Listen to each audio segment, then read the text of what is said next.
Welcome back, little penguins. You are watching Miss McGuinn's All About Math channel. Today we are talking about rounding to the nearest 10 or 100. Before we get started, I want to look at our rounding rules as well as some process steps. First, our rounding rules. Remember that 4 or less, we want to let it rest. 5 or more, we're going to let it soar and add one more. Our process steps. Step 1, label the place value. It's very important that you make sure that you know the value of each digit so that you can round correctly. Our second process step is to underline the digit or the number in the place value that you are rounding to. Number 3, circle the number next to the place you are rounding to. And step 4, determine if you are going to rest or soar. And number 5, rewrite your rounded number. All right, we're going to look at our first example here. Our first example is round, let's say this number, 64,562 to the nearest 10. So we know our number and we know what we are rounding to. So if we remember our process steps, the first one is label the place value. So I'm going to rewrite my number, 64,562. Notice that I did not say and because and is not a number. All right, so we are rounding to the nearest 10. So let's go ahead and label our place value. I like to start over here to the right of my number. And what place is this? This is the ones, tens, hundreds, thousands, and 10,000s. Notice that when I wrote this, my number is a little bit spaced out so I have room to properly write my place value.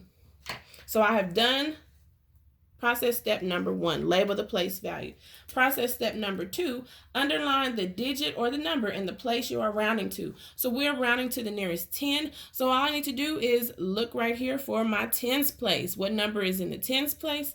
That is the 6. So I'm going to underline that 6 in the tens place. My next step says circle the digit or the number next to the place you are rounding to. So we're going to circle it right here to the right.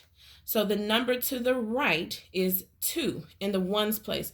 I'm going to circle this number. The circled number tells me if I'm going to rest or soar. So now I'm ready to figure out if I'm going to rest or soar. So let me review my rounding rules. 4 or less, let it rest. 5 or more, let it soar, then add one more. Well, would 2 make us rest or would 2 make us soar? Well, 2 falls under the 4 or less. So that means I'm going to stay there. So now when I rewrite my number, any number that is to the left of this underlined number stays the same. Anything to the right is going to become a 0.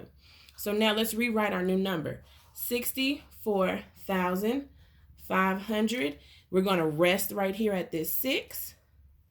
And this 2 now becomes a 0. So the rounded number is 64,560. That's rounding to the nearest 10.